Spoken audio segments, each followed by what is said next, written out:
What is going on, everybody? Welcome back to Gig Nation. Jonathan here. I am checking in. I'm actually about to head off to another Amazon Fresh block. I've been getting back in, doing some more Amazon Flex stuff because they recently sent me an email that they're doing more Fresh blocks in my area. I like these blocks because I get tips on top of the earnings, which is always good news. But today's video is about DoorDash and a couple of app updates that I really don't like. And lately I've had a lot of content out about DoorDash. Some stuff I don't like, especially those low $2 offers. Nobody likes those. Obviously, I'm going to voice my opinion there. But in general, I felt that a lot of the new pay model was pretty good. I like that we can reject more offers and get higher paying offers after we reject those. It makes you feel more like an independent contractor. With that said, DoorDash has made a couple little changes, kind of sneaky little changes in the last week or so that I really don't like. And I don't just kind of not like these changes, I really don't like them. So in this video, I'm going to go into all of that, explain to you why I don't like them and how it can impact you as a Dasher. Now, if you've noticed any of these changes in your area, make sure to leave a comment down below. Let me know when they rolled out and how they're impacting you as a Dasher, because DoorDash doesn't always roll out things unanimously everywhere. Sometimes they start in one place and then kind of move to other locations. All right, so let's go ahead and hop into this. And we're going to start off with the one change that actually concerns me the most, and that is DoorDash's recent updates to the Top Dasher Rewards program. I really don't like this update. This update's really frustrating. Now, I actually made a video about the Top Dasher program a few weeks ago when they started introducing it and kind of beta testing it. And essentially, it just, asks for certain customer ratings, certain completion rates, and a number of deliveries. You have to have completed 100 deliveries in the last month and 200 lifetime deliveries. And then all of a sudden you get early access to scheduling blocks. Now, initially, I really liked how this program looked. As far as, incentives go, it seemed pretty easy to get into the program. So a lot of people could get into it, get access to those blocks, and it had zero requirements about acceptance rating. But I was kind of skeptical because it was just in beta testing, which meant that they could probably make changes. And I actually mentioned in that video how great it was that acceptance rate wasn't required, but that Grubhub, on the other hand, has a similar program where you get to schedule blocks early, and they actually require a pretty high acceptance rate for delivery drivers in that program that want to move up in the program. And so I was kind of skeptical. I thought that DoorDash might implement these changes, and I was really hoping that they didn't, because honestly, raising that acceptance rate requirement is really painful. And that's what they did. They actually now require that you must maintain a 70% acceptance rate in order to get that Top Dasher status. So here's a look at an email that DoorDash recently sent out, and it's kind of showing you a little bit about the new Dasher Rewards program. So pretty much everything is staying the same here. I'm going to pull it up, show you guys right here. And the policies are remaining the same in regards to how the program previously worked. You have to maintain that 4.7 star customer rating. You also have to have a 95% completion rate. You have to have 100 deliveries in the last month, and you have to have 200 total lifetime deliveries. But they throw in that little note at the bottom, and it says that you now have to maintain a 70% acceptance rate. That's kind of high. That's going to have a big impact on drivers that want to be top dashers. And that means that you are accepting 70% of deliveries, which could be a lot of low-paying offers, because they're also throwing a lot of those $2, $3, and $4 offers at us.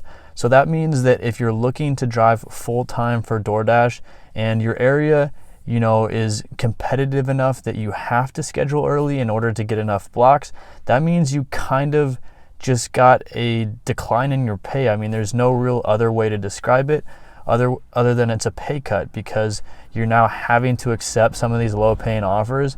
And 70% isn't a terrible threshold. Grubhub's actually higher. I believe it's like 85% and even 90% to move up to the top level. So DoorDash did set it a little bit lower. That's kind of nice, but they also have much lower payouts. So this is really bad news for drivers.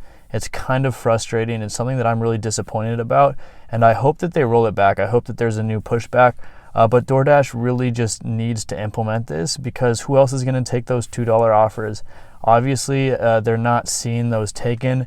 They might be sitting for too long, and they realize that they needed to roll out some other type of incentive in order to get these offers picked up. And the bad news here is that it's really unlikely that this is going to change, because if you look at how DoorDash's model exists for trying to get customers onto the platform and deliver that food to them at the lowest price possible, they're really not making this expensive at all for diners, for customers to get on the platform. I've been kind of testing the app, playing around with it a little bit, and there's a lot of orders out there, a lot of restaurants that I can order food from where it's a $2.99 order. And a lot of restaurants actually will give discounts at certain times where it's free delivery. So DoorDash isn't charging customers for some of these orders. So they really have to pass that along to drivers in the form of lower payouts, in the form of these lower $2 offers. And this new acceptance rate threshold for top dashers is just a way of getting those orders picked up so that the whole platform continues to move and, do what it's meant to do. So as frustrating as this change is, it's actually not even the most frustrating change that DoorDash recently made, because they made another change that is just equally annoying, and that is they essentially just cut the time that you have to accept an offer when you're on the road. It's now 40 seconds to accept an offer, which just isn't long enough. If you're out there on the road driving and an offer pops up, you really need more time than that to look through it. And not to mention that the system in general for declining that offer is just overly cumbersome. I mean, you have to hit decline, then they show you your acceptance rate, you have to acknowledge that, and then you have to choose a reason for declining. And that's a lot of buttons to press when you're out there on the road. And quite frankly, it's just dangerous. I mean, not to mention that DoorDash can send you an add-on offer so they know that you're driving, because you're not going to be pulled over if you're already on the way to an order. And now you have 40 seconds to accept that. That's just ridiculous, and quite frankly, it's dangerous and it's not okay. Now, DoorDash does offer some insurance, some commercial delivery insurance while you're on the road, but here's my biggest concern. My concern is that DoorDash actually has a rule, they have a policy, and it's a way to get deactivated if you are on your phone texting or even on the app while you're driving. This is a reason to get deactivated. So essentially what they're saying is that every time you get an order, you have to pull over to the side of the road, stop, and then look through that order. 40 seconds is not enough time to do this. So if we're on the road getting those offers, we only have 40 seconds to decide. That's dangerous and distracting. But because the fact that they have this in their deactivation policy means that there's a good chance that their insurance isn't going to cover it, because let's say you were on the road, you had an order pop up and you were scrolling through it, you get into a bad accident.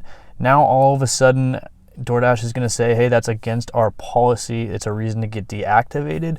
We're not going to offer this coverage to you because you were doing something that's against the policy.